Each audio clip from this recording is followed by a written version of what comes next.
And we're here to talk about, is the DRC close to breaking point? And, you know, the DRC is back in the news because of largely a resurgence of conflict in various spots across the country and an enormous and worsening humanitarian crisis. But as someone who's watched it for a fair while, it feels like Congo is never not on the brink. So my overarching question for tonight for the panel is, what's different now? If we can identify what's different, what should we be doing differently to change things? As I've said, there's conflict in the east, which has seen violence for a long time, a resurgence of inter-community violence in Ituri, which you'll see up on the Ugandan border up there, violence over the last couple of years in the Kasai provinces, a total of 1.7 million people displaced last year. I think the total of the DRC of IDPs is something close to 4 million. So the stakes are extremely high. Congolese politics is something that we don't talk about as often as the humanitarian issues. Many of you will know that elections should have happened in 2016. They haven't. They're due to happen at the end of this year. There is suspicion as to whether they will or not. And DRC sits in a very complicated regional context. There's been some changes there too recently. There's new governments, new leaders in Angola, a new government in South Africa, new president in South Africa, and a very complicated international context, all of which will condition how we here in the UK and across the donor community react to the DRC. So we will hopefully get to what's coming next and what practically we can all do about it. I've been to many meetings on the DRC over the years, and people tend to agree on what's wrong, and there isn't as much agreement on what should be done next. But I wanted to start with asking Alex, as someone who was brought up in Eastern Congo, who knows the situation intimately, looking at it now, what's different? You know, what's changed from the conflicts that we saw in the 90s and 2000s? Thank you, Ben. I saw some headlines last few weeks with title "Congo heading back to hell." Being someone from there, Congolese have been into hell for last 30 years. Personally, some of the coverage I do see it as really close to me. For example, Congo being named the world capital of rape. I've witnessed those things happening in my childhood. So what's happening now? I came back last weekend from DRC. I was in Bukavu and Goma, trying to understand what's going on recently. I didn't see it to be different from previously. What's going on, just to give you an idea, is in Ituri, for example, new conflict has started again between Lema and Lendu, forcing thousands of people to flee to Uganda area. But this is where we kind of picking up more on that. But the most horrific news are those who are stuck in the area, in the Rwenzori forest area, internally displaced people who can actually be able to cross the forest, or actually those who are victim trying to cross in Lake Albert. Further south, the news have been more picking up what's going on in Moba, in Tanganyika province, with the conflict, again the local conflict being labored between Balbakat and Batwa, Pygmies. And then the further probably center, you have some many militias again being born like crops. Crops will be giving them a really positive name, but there's so many of, in between. Again, seems really in response to what's going on nationally in terms of election. But it's important to understand that the armed conflict has become like a business. Really, sorry Ben, I'm kind of expanding to what you ask. Forming new rebel movement is business. It's really a way to to get to lucrative interest or political, or being able to come to negotiation table. Say that in between us, the North Kivu area and the South in Katanga, in Tanganyika area, again we have the Yakutumba rebel movement, which are forcing so many people toward Tanzania area. In Kashmir, 30,000 so far have crossed to Tanzania border. Internally, as mentioned, that in thousands now with what's going on currently. But again, I would say that there's nothing new to me. For many people who are coming to the area, they see it as something really unusual, but it's been going on in the same way. So, looking at the situation now, at the end of the Second Congo War, there were tens of thousands of men with guns in Eastern Congo. They went through demobilization processes. There are fewer men now armed. There are smaller rebel movements. Comparing it to where we were a decade ago, it's very hard to read for those who don't follow Congo full time. When we see news about humanitarian crises, to judge the severity of these things, and it's very difficult to do so. But in your view, where are we on that scale? In 2012, I was involved in some kind of negotiating with some warlords and trying to bring them to negotiation table in Bukavu. At that time, we were talking about 42 rebel groups, militias groups, plus official rebel movements. But now we're talking about 122. Both are, those who recognize rebel movements and those who are still kind of, getting together as militias. By the way, something for those who are involved in reporting, as soon as you report about a rebel group, you are officializing them. You are giving them a name, and they love that. And therefore, if some of them, they will ask me, what is London saying about us? Have I been talked about?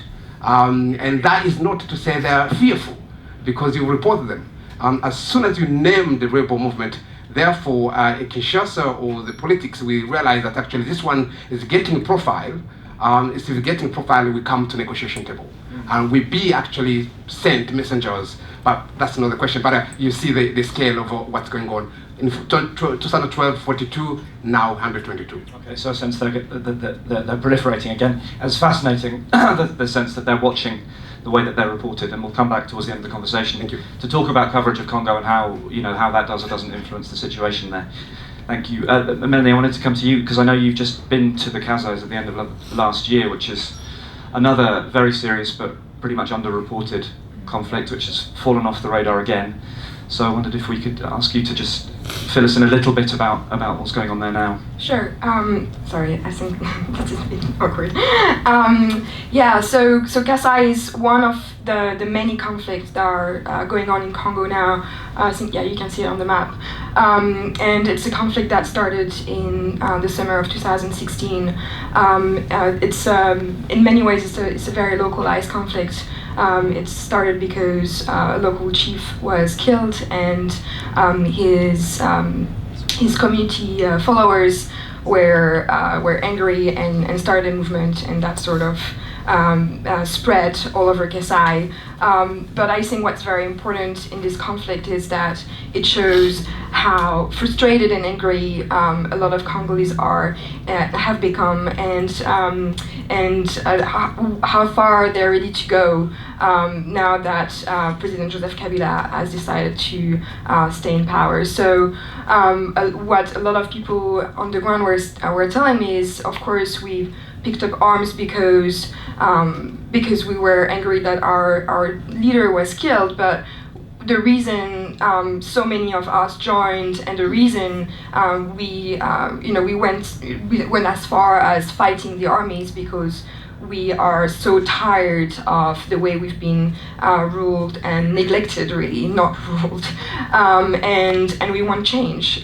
So we are ready to pick up arms, and I think that's a common factor you see all over the country at the moment. In North Kivu and South Kivu. And in other places where, as Alex said, there is now 122 armed groups that have been created. That's double the number of just a few years ago. And That's not to say that these people are doing this necessarily for the right reason or that they are good people, but they are able to kind of tap into a popular anger and ras-le-bol, like a real frustration of the population with the way things are going.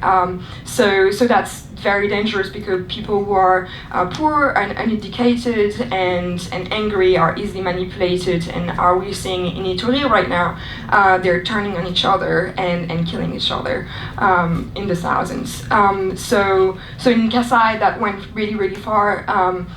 Officially, the number is 5,000 people who've been killed, but really it's much more than that. These are just the people who have been identified.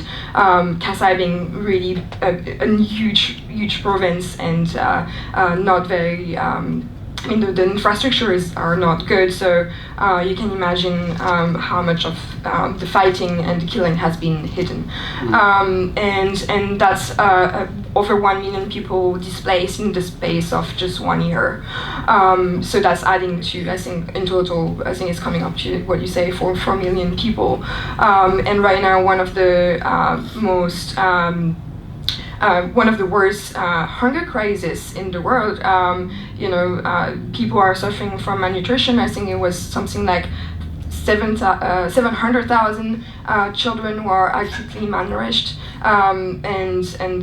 it's not that they're lacking vitamin; they are severely not malnourished. I was at a hospital, and a few of the kids that I saw were dead overnight.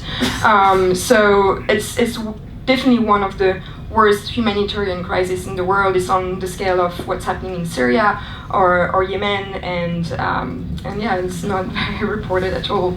And it's worth pointing out, I think, that the Kasai, the former, I mean, this map here shows the new provinces. There were formerly 11, there are now 26. That change happened in 2015, so no one really is, well, certainly not me, is very used to the new names. But when we talk about the Kasai provinces, they were here, they were chopped into 5. Yeah. But it's worth noting that Kasai was one of the areas of Congo that hadn't experienced violence throughout the wars. And when this erupted in 2016, it came a little bit out of a clear blue sky.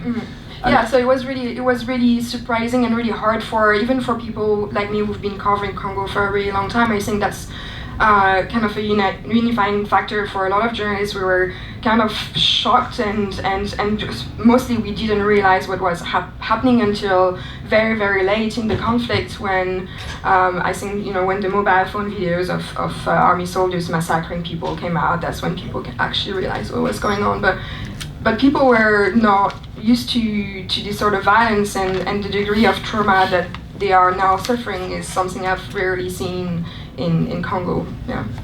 And it's sobering to think that the conditions that created the violence in Kasai exist across the country, and I'm not sure we'd be very well set up to see that coming, or to even know it was happening. And again, we'll come back to talk about coverage later on. Thank you very much. Tom, I wanted to come to you. One of the tropes that sits around in the way that Congo's talked about is that these are resource conflicts, coming out of the coltan boom of the 2000s and what happened during the war.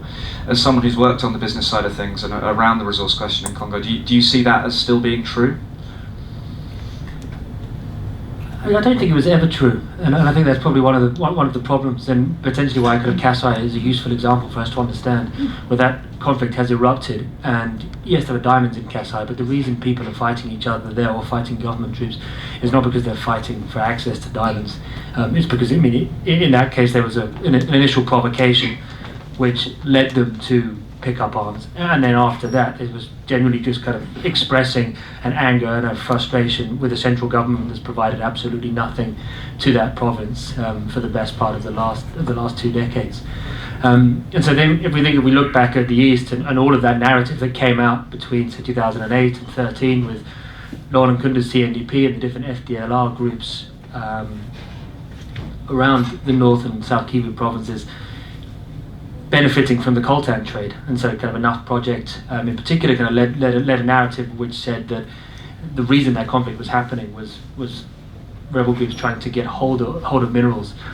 It almost definitely wasn't the cause. I think all across Congo, this is a country, this is a kind of a government which provides absolutely no support no opportunity for employment, no social welfare of any kind. So I feel that every Congolese citizen is fighting to some lesser or greater extent simply to survive. And then when you look at the rebel groups, they've just taken it to the most extreme point by taking up arms, and they've got to find a way to fund themselves. And so if there is a coltan mine or a tin mine, or if there is a timber trade that they can potentially exploit, they will do that. But they're not fighting to control that trade. They're fighting for kind of a want of kind of anything better to do. They're fighting to protect themselves from other groups. And I mean, and I suppose you can probably take that kind of narrative down to say, okay, where is Congo's biggest resources? They're in the former Katanga province. They're copper and cobalt mines. No one's fighting there, or at least they're not fighting there in the same way. There's no kind of armed groups lining up outside of Glencore's got the biggest cobalt in the mine and saying, right, let's take this over, and then we can export that cobalt, and we can make so much money. I mean, it's a kind of a slightly facetious example, but I think it's just that it's when we start to understand these conflicts, it's not as simple to say, okay, these are an armed group just trying to get hold of a resource. I think that is a way in which they continue to survive and continue to fund their activities. But there is a more kind of significant and kind of fundamental reason why there are conflicts brewing, whether that be ethnic, whether that be political, whether that be social, and those are the kind of fundamental things that need to be addressed in order to stop conflict continuing. Yeah, I agree. It's one of the frustrations that the oversimplifications of issues in the DRC kind of suck the politics out of it. If it's got a simple explanation that it's just a resource conflict, it's easy to write a headline about, but doesn't get you much further to understanding it properly. And I wanted to come to Jean-Roger, because underneath the conflicts in the east, the conflicts in the Kasai, the issues around minerals sit the question of Congo's politics. And I wanted to ask you how you saw today's political situation, and indeed Congo's political history to some extent, underneath this resurgence of violence and humanitarian suffering. It is deadlock. The political situation in the Congo is a deadlock. I was here in 2011 to warn people about the potential for crisis, even escalation of violence, if Joseph Kabila cling on to power. And this is what is happening exactly right now. And I think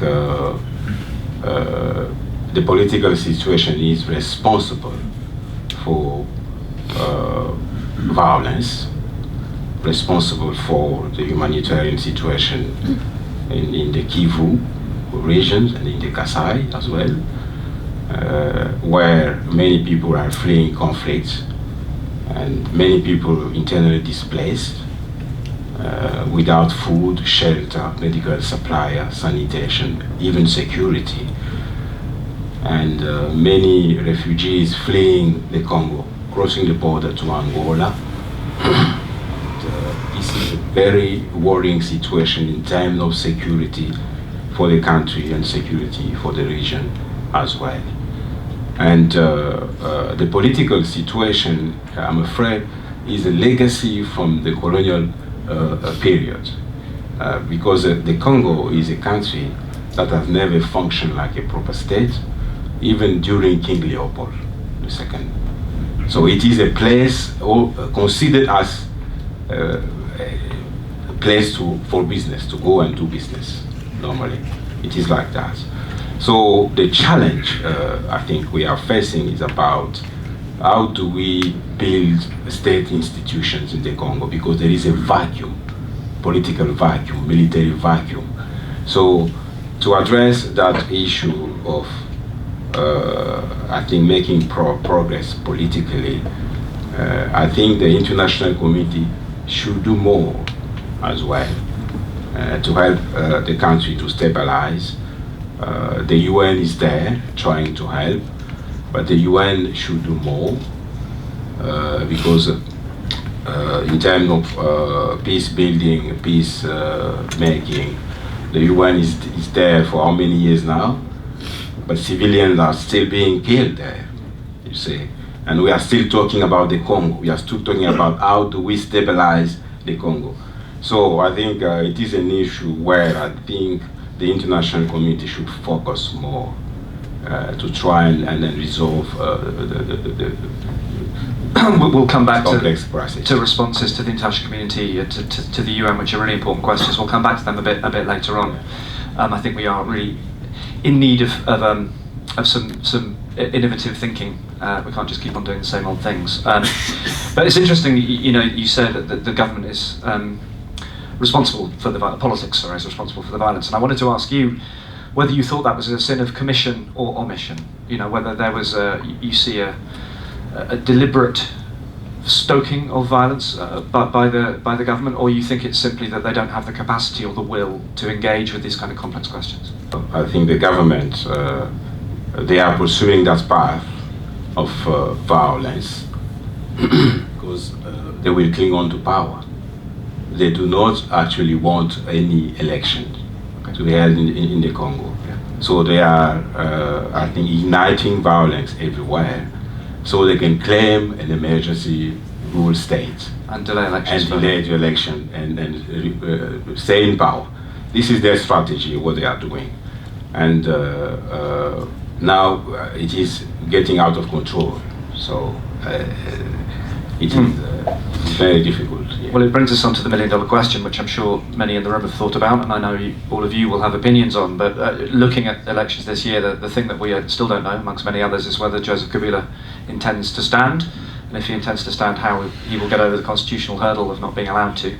Tom, I know you've worked for a long time on Kabila's family and on their business interests and everything else. What's your instinct on that? Where do you think they're going to go? Sorry, it's not very nice. The million-dollar question. No one knows the answer. One of the fascinating things about Kabila is that he's such a private president, so he doesn't appear to enjoy the trappings of presidency. He doesn't travel widely. You don't see him at big international summits. In Congo, you barely see him. I mean, in 2016, that was supposedly an election year. He gave two public speeches in Congo, kind of one on the Independence Day in June, which he didn't actually give live in the end. He gave a pre-recorded speech that he put on camera the night before, and then he gave an address to Congress. So it is kind of perverse to think in a country where the president has so much power, where everyone's hanging off his every word, that he throughout an election year he won't actually address the people. I can't really think of any other example. Bouteflika maybe in Algeria had some similarities, but I think that's quite unique. And so as a result, everyone has to kind of second guess and think, okay, well, what does Kabila want and what does he intend to do? And I think it's meant that the international community in particular has underestimated him, that the political opposition has underestimated him. You often hear these refrains, he doesn't actually like to be president, he just likes to relax at home, he spends his time on his farms. I mean, I think the opposite is true. I mean, he inherited the presidency when he was very, very young. He was 29 years old, and I think that probably shocked him at the outset. But over the last 16 years, I get the impression that he's grown into that role and that he is now incredibly effective at managing kind of Congolese elite politics. And I think, if I have to speculate, that he wants to stay. I mean, if we're actually honest, he hasn't given any single indication, almost any of his actions in the last 5 years, that he intends to step down. And he refuses to comment on it personally. And so even though in the last, say, 3 months, there's been more signals from the government that they are moving towards the organisation of a vote on the 23rd, and so Prime Minister Tshibala has been in London in the last week, stating clearly on the record there will be an election. I still don't think that the president himself actually wants that vote to take place. So I still think that is kind of a worst option for him, and that he will be looking over the next 9 months to find a way to push that date back again. And think of the Congo, if you delay something, anything can happen. Yeah. Alex, I can see you nodding your head. I want to come to you in just a second. I just have a follow-up question for you, Tom. That one of the paradoxes for me about Congo is how weak the government is, how few levers it has. The army doesn't work. The police are really weak. It's a massive country that they barely govern. Kabila himself has very little political base. He doesn't have much support. He doesn't really try to build one. How is he still there? And the flip side of that is, would the rest of the elite allow him to step down even if he wanted to? I think one thing he has done, he's maintained the loyalty of the military. And I mean, it's a black box. I don't know how he's done that, but I think sometimes people forget that He was a general. He's not a president who now walks around in military fatigues, but he did come up through the military, albeit very swiftly. And what I am told is that he still has direct lines of communication with armed forces, with security forces all over the country, and not just at the senior levels, but he will call generals in the field and have direct conversations with them. So my hunch is that he maintains the loyalty through a lot of the loyalty of the military through a lot of personal relationships. And then in terms of the kind of elite itself, I think it is the very weakness of the institutions, of the political parties, that there is no entity that's really kind of able to challenge him. So kind of a classic like divide and conquer strategy, where if everybody stays weak, it's kind of, it's in a very if everybody stays weak, then the least weak man is incredibly strong, I suppose. Is probably how I see it. Yeah, Jean-Roger, I wanted to come to you. I know you wanted to come in on that point as well, but I wanted to ask you particularly about the opposition. We were discussing before, but my sense is that a lot of the Congolese population don't have a great deal of faith in politicians of any stripe, and that we get somewhat taken in by opposition people waving a flag, but they don't have much pull. And how would you assess the state of the Congo's opposition at the moment? The opposition at the moment, I think they are deeply divided. That is the worry about the situation in the Congo. History is repeating itself. So I think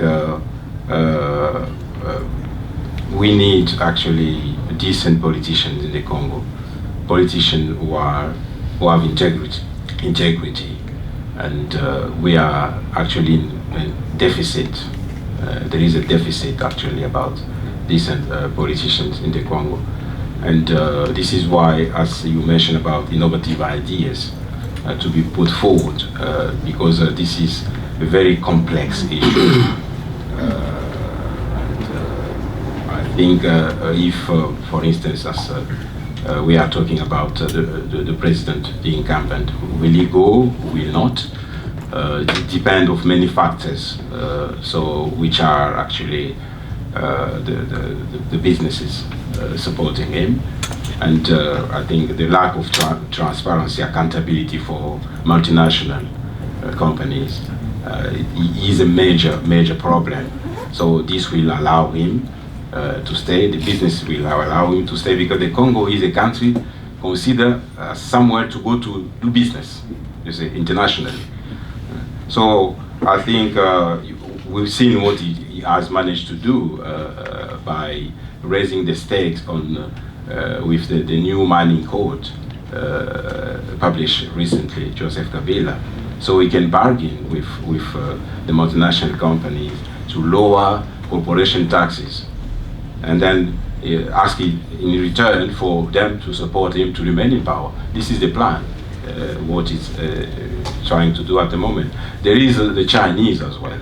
China, as an emerging market, emerging country, is one of the key players in the Congo at the moment because of their investment.